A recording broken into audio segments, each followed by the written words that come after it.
Hello and welcome back. We have been doing our DSC 18 specific syllabus from NEP for University of Delhi 6th semester on the paper titled Epistemology, and we continue with it today. Today's topic we would be discussing about epistemology, perceptual knowledge, realism, and if time permits, we would also like to pick up idealism and empirical knowledge. Now, to begin with, when we talk about epistemology, our first concern should be what does it mean to talk about the sources of knowledge? And to discuss the sources of knowledge in a way is to ask how do we come to know something, what validates the acquisition of knowledge through that particular source, are the sources reliable and under what conditions? Philosophers examine sources to determine 1. Whether they are epistemically valid, that is perception trustworthy?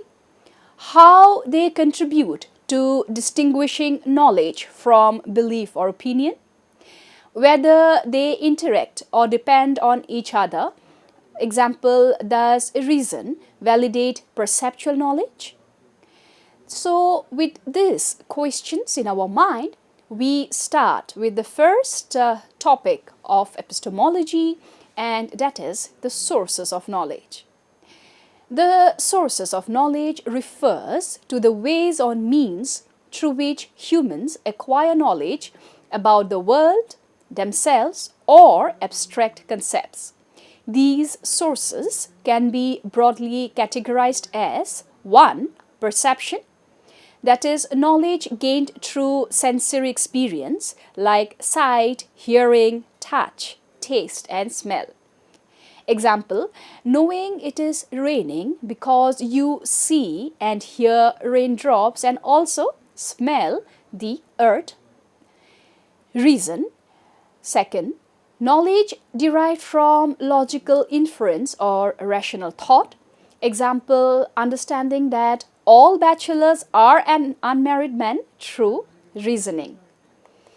Going on, the third is introspection, where knowledge is gained through examining one's own mental states or consciousness. Example, knowing you are in pain by directly feeling it. The fourth is testimony, where knowledge is acquired from others through communication. Example, learning about historical events through books or through teachers. Memory. The fifth one is when retention and recollection of past experiences or information previously known crops up. Example, knowing your friend's birthday because you have celebrated it before. Sixth is intuition, the sources of knowledge that we have been discussing, where intuition stands for immediate understanding or insight without conscious reasoning. Example, knowing a solution to a problem without explicitly working through the details. So, we understand that the problem of perceptual knowledge involves questions about whether and how perception can lead to reliable knowledge. Key issues include 1. Skepticism about perception. Questions like, can our senses deceive us? Optical illusions and hallucinations show that perception can sometimes mislead. Do we directly perceive reality? Some argue we perceive only representations of the external world, not the world itself, the representationalism. The justification problem. How do we justify beliefs based on perception? Example, if I see a tree, how do I know the tree exists outside my mind and is not an illusion? And please understand, questions are a part and parcel of philosophical mind. As long as we are questioning, we are on the right track. Similarly, the external world problem. How can perceptual experiences prove the existence of an external objective reality. Skeptics like Descartes question whether perception can refute the possibility of being deceived, example by a malicious demon or brain in a vat scenario. Fourth, reliability of perceptual mechanisms.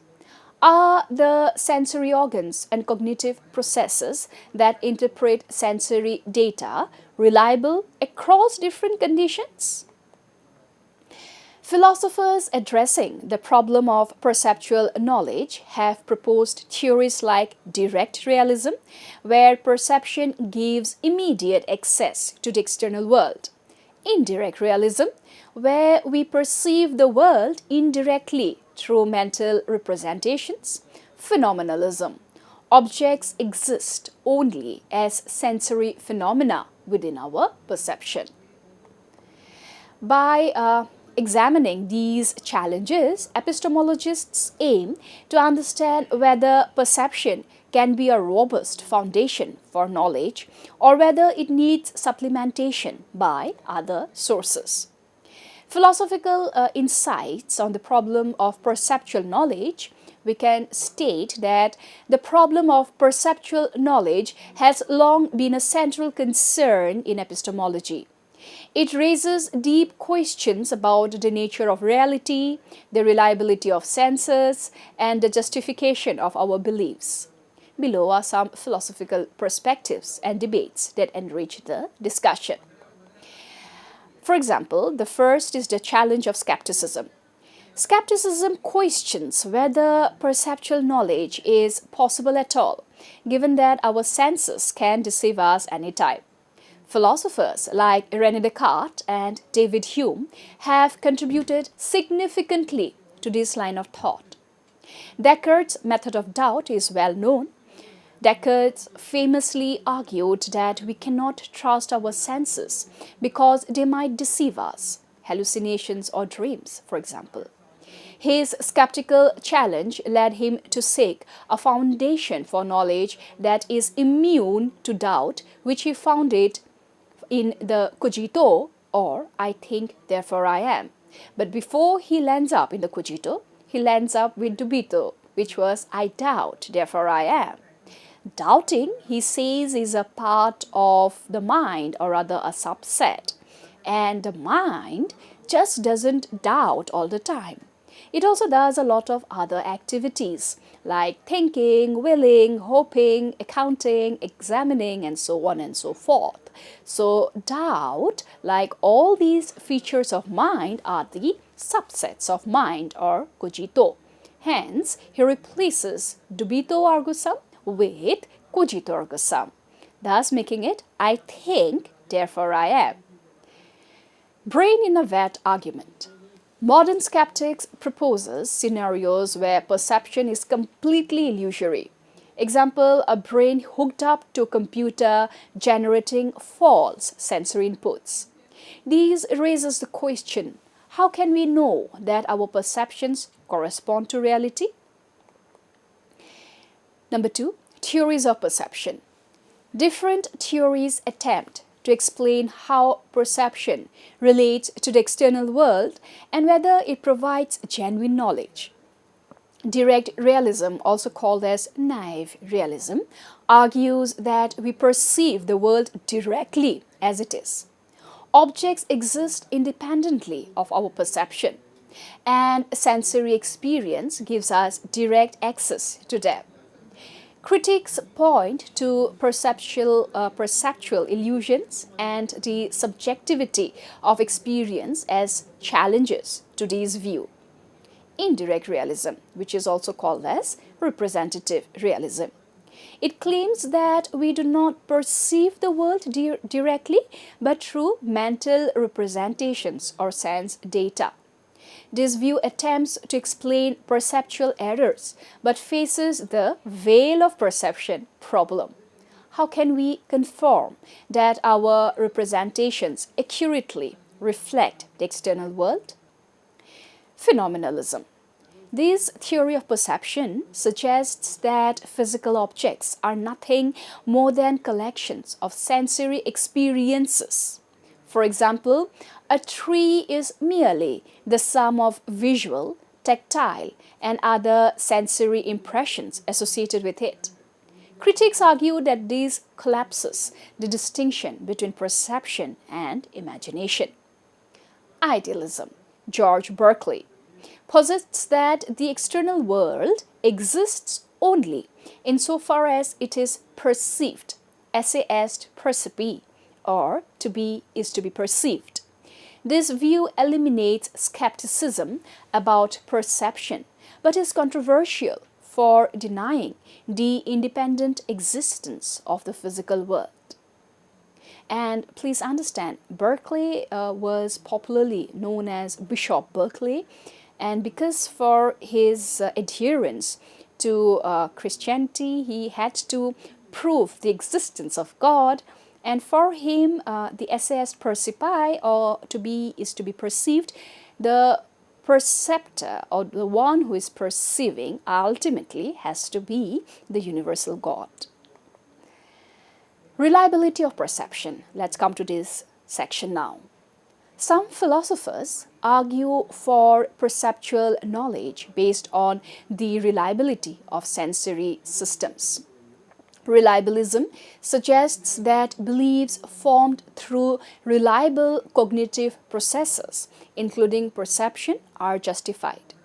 Perception does not need to be infallible. It only needs to work dependably under normal conditions. This avoids the need for certainty, but raises questions about how to define reliable or reliability. Virtue epistemology. These focuses on the intellectual virtues or skills of the perceiver. A perceptual belief is justified if it arises from a well-functioning cognitive faculty aimed at truth. Then comes the role of context and interpretation. Perception is not purely passive. It involves active interpretation influenced by context, prior knowledge, and cognitive processes. Immanuel Kant's synthesis, that is, Immanuel Kant argued that perception is shaped by the mind's categories of understanding. We never perceive things in themselves, noumena, but only appearances, phenomena, as structured by our cognitive faculties. Phenomenology. Philosophers like Edmund Husserl and Maurice Merleau-Ponty emphasizes the lived experiences of perception. They argue that perception is always situated in a context and cannot be reduced to objective sense data alone. Perception and justification. How does perception justify beliefs about the external world? This is a key epistemological issue. And to talk about this, we have certain issues like foundationalism that holds that perceptual beliefs are basic and do not require further justification. They serve as the foundation for other beliefs. Critics argue that this leads to problems with explaining why these basic beliefs are trustworthy. Coherentism is yet the other school that rejects foundationalism, claiming that perceptual beliefs are justified within a network of mutually supporting beliefs. However, this approach struggles to explain how the network connects to external reality. Infinitism. It suggests that justification requires an infinite chain of reasons, which some argue is impractical. Disjunctivism. Disjunctivism, championed by philosophers like McDowell, offers a response to skepticism. It argues that when perception is veridical, that is accurate, it is fundamentally different in nature from cases of illusion or hallucination. Veridical perception provides direct access to the world, whereas illusions are distinct phenomena. Then the question is, what kind of content does perception deliver to the mind? we have under it the non-conceptual content and the conceptual content. Let's get started with the non-conceptual content first. Some argue that perception provides the raw, pre-conceptual data that can later be interpreted by the mind. Conceptual content, on the other hand, here others contend that perception is always shaped by our concepts, making it inherently interpretative. Then comes the naturalized epistemology and perception. Now, what is this naturalized epistemology? Philosophers like Quine proposes that epistemology should be naturalized, focusing on the scientific study of how perception works rather than abstract philosophical debates. Neuroscience and cognitive science offer insights into how sensory systems interact with the brain to produce perceptual knowledge. So, what are then the summary, or what is the summary of philosophical challenges? We can coin the summary as below. First, how can we trust perception when it can deceive us? 2. The second question, does perception provide direct access to reality, or is it mediated by representations? 3. How do we justify beliefs formed through perception? 4. What role does context, prior knowledge, or cognitive interpretation play in perception? Philosophers continue to explore these issues, balancing skepticism with attempts to construct a robust theory of perceptual knowledge. Now, let us talk about this yet other interesting article about what is this thing called knowledge by Duncan Pritchard. And let's see the chapter 7 entitled as Perception as we are studying this. Duncan Pritchard is a contemporary philosopher known for his work in epistemology. In What is This Thing Called Knowledge, chapter 7, titled Perception, pages 67 to 76, he explores the epistemological issues surrounding perceptual knowledge. Below is an elaboration on the chapter's key themes and ideas based on its title and subject. First, Introduction to Perception and Knowledge. Pritchard likely begins the chapter by framing perception as a primary source of empirical knowledge. He emphasizes that most of what we know about the world comes through our senses. However, the reliability of perception is not straightforward, leading to philosophical puzzles about how perceptual knowledge is justified. So the key questions that crops up here are, how do we acquire knowledge through perception? Can perception provide us with certain or justified beliefs about the external world? Secondly, Pritchard addresses the skeptical challenge. He addresses skepticism regarding perceptual knowledge. The skeptics argue that because our senses can deceive us, illusions, hallucinations, we cannot trust them as reliable sources of knowledge. The discussion may include, for examples of perceptual error. Example, seeing a bent stick in water or mistaking in a shadow for a figure. Global skeptical scenarios such as the brain in a vat hypothesis, where all our sensory experiences are artificially generated. Pritchard discusses why skepticism is a serious challenge to any account of perceptual knowledge. Further, in this chapter, Pritchard delves into competing philosophical theories that attempt to explain how perception relates to knowledge. This, we had already seen, includes direct realism and indirect realism. Direct realism for Pritchard is the view that we directly perceive the external world as it is. Pritchard explores how this theory deals with perceptual error and how it contrasts with indirect realism. Now, indirect realism is the idea that we perceive the world through sense data or mental representations, raising the veil of perception problem. How can we know that these represents correspond to reality. Pritchard also talks about disjunctivism in a subtle way, where a contemporary response to skepticism we had noted was disjunctivism, that argues that there is a fundamental difference between truthful perceptions and illusions or hallucinations, and Pritchard explores how this theory aims to preserve the direct connection between perception and the world in a subtle manner. About perceptual justifications, Pritchard examines how perceptual beliefs are justified. Foundationalism, coherentism, reliabilism that we had already talked about are also discussed here. For Pritchard, each theory's strengths and weaknesses also ought to be addressed. When it comes about the role of context and cognitive processes, Pritchard explores the role in the following way. Perception, he says, is not merely passive, something which we had already discussed before.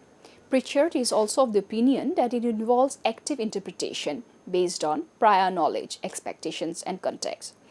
The reigning question here is then, how does these interplay between perception and cognition affect the epistemic status of perceptual beliefs? Now, when we come to the part of responses to skepticism, we see a significant part of this chapter addresses how contemporary epistemology responds to skepticism about perception. The first debate is externalism versus internalism. Externalist theorists like reliabilism argue that justification depends on factors outside the perceiver's awareness. Internalism theories require that the perceiver have access to the justification for their beliefs. The second is the argument from common sense. Drawing on philosophers like G.E. Moore, Pritchard argues that skepticism is counterintuitive and conflicts with our everyday practices of knowledge. Now, regarding the value of perceptual knowledge, Pritchard concludes by discussing why perceptual knowledge is central to our epistemic practices and how resolving the issues surrounding it impacts broader philosophical questions. So, we see that Pritchard's chapter, Perception, serves as an accessible yet rigorous examination of how perception contributes to knowledge, the challenges it faces from skepticism, and the philosophical theories that attempt to address these challenges. By engaging with key debates and contemporary approaches, Pritchard provides a comprehensive overview of the epistemological significance of perception. In our next lecture, we would be discussing more of Duncan Pritchard's work on the theme, what is this thing called knowledge? Thank you so much.